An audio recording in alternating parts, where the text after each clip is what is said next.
महाराज जी, हम मांस नहीं खाते, पर हमारे कोई मित्र हो, हम उनको अगर सलाह देते हैं कि ये जी नहीं खाना चाहिए, महाराज जी ने हमको समझाया इनमें भी जी दया धर्म कीजिए, जी। तो वो कहते हैं कि अगर हम इनको छोड़ देंगे तो सृष्टि में जो है जीव जंतु ही भर जाएंगे, इंसान कहाँ नहीं, रहेंगे, ऐसा इनका नहीं। भक्षण। नहीं, उनको सृष्टि विनाश करने का मालिक नहीं बनाया, सृष्टि का लय करने वाले भगवान शंकर है। हमारे पास डिपार्टमेंट है, वो डिपार्टमेंट में नहीं। कहते हैं कि आप शाकाहारी लोगों के लिए सब्जी इसीलिए है कि हम मांसाहारी लोग हैं, तो तुम चल रहे हो जैसे सत्य और झूठ, अंधेरा और उजाला, ऐसे ही। तो बढ़िया है, बढ़िया है, तर्क उनका बढ़िया है। तो उनके लिए नरक भी बना है, उनके लिए विपत्ति भी बनी है। और फिर गाड़ी में जलेंगे, पहले आग लगेगी और गेट खुलने वाले जो लॉकर वो पहले नष्ट होगा, क्योंकि कोई खोल ना सके। और फिर चिल्लाते तो हाँ वही है, वो जो मेव मेव कर रहे थे ना, काटा था, जलाया था, ऐसे उल्टा पैर बांध दिए, नीचे आग लगाए हैं। अब भगवान तुम्हें एसी कार में आग लगा करके पधराएंगे, तो ये भी दंड है। तैयार रहो इसके लिए, पक्का तैयार रहो।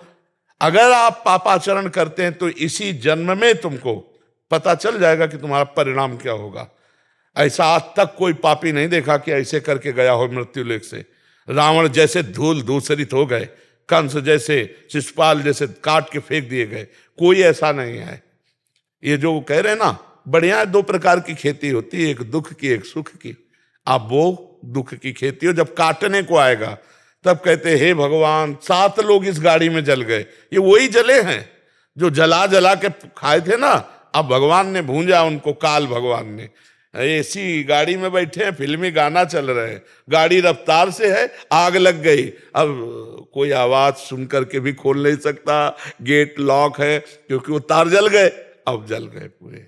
एक्सीडेंट हुआ ना, घुसा ऐसे सरिया से, अब तड़प रहे हैं, घंटों में तो निकाले गए, अस्पताल गए। ये क्या है? वो जीवों को तड़पाया है। जो मांडव्य ऋषि भगवान की ऐसे तपस्या कर रहे थे। तितली छोटी बच्चे में जैसे होता ना खिलवाड़, तो 8 वर्ष के थे तो तितली की गुदा में बम्बूल का कांटा डाल के छोड़ दिया था। तो ऐसे तपस्या कर रहे थे। एक राजा के यहां से चोरी करके, डकैती करके चोर लोग भागे और इन्हीं के आश्रम में घुस गए। अब इनको तो ध्यान नहीं था, ऐसे तपस्या कर रहे थे। राज कर्मचारी आए, बोले बाबा जी का नाटक करता है और चोरी करवाता है। उनको भी बांध ले गए। राजा ने कहा सब इन चोरों को सूली की सजा दे। उस समय सूली की सजा, सूली की सजा का मतलब भाले जैसा एक खड़ा है, इधर उधर खंबे, और उस खंबे से चढ़ के उसके गुदा द्वार में ऐसे छोड़ दिया जाता है। और वो इतना गया, वो तड़प तड़प के बहुत बुरी तरह की मौत, क्योंकि उससे तुरंत मौत थोड़ी होती। अब सूली की सजा दी गई तो सब जो अपराधी थे वो तो मर गए। मांडव ऋषि पद्मासन लगा के बैठ गए। इसके बाद जब दूसरे अपराधियों को दंड देने के लिए, टांगने के लिए आने की बात हुई, तो वहां कहा कि सब तो मर गए, लेकिन एक महात्मा है पद्मासन लगाए बैठा है। तो राजा आए, हाथ जोड़े, महाराज मुझे नहीं। बोले हम तुम्हें दंड नहीं देंगे, हम सीधे यमराज को दंड देंगे, क्योंकि वो न्यायाधीश है ना। हमारी सूली निकला दो। लाख प्रयास किया गया, सूली नहीं निकली, काट दी गई। महाभारत में भगवान व्यास देव जी, अणिमांडव्य ऋषि नाम पड़ा उनका। वो सीधे गए धर्मराज के पास। धर्मराज से कहा महाराज ये कोई न्याय है? मुझे याद नहीं कि मैंने कोई पाप किया इस जन्म में, वो हमारे गुदा में सूली डालकर काट दी गई। उनका नाराज मत होना, आपका ही कर्म है इसी जन्म का। 8 वर्ष की अवस्था में तितली की गुदा में कांटा डाल के बम्बूल का छोड़ दिया, तो तुम्हारी गुदा में सूली कटवानी पड़ी। तो उन्होंने कहा ये तो गलत है, 8 वर्ष के बच्चे को क्या ज्ञान। तो मैं नियम रखता हूं कि 14 वर्ष तक के बच्चे का अपराध नहीं माना जाएगा भागवतिक कानून में। और मैं तुम्हें साफ देता हूं कि तुमने गलत न्याय किया, इसलिए मनुष्य योनि 100 वर्ष तक की प्राप्त करो। तो सीधे धर्मराज विदुर जी के रूप में आए थे, वही धर्मराज है। तो सोचो इतने बड़े महात्मा के द्वारा की गई गलती माफ नहीं हुई, है ना।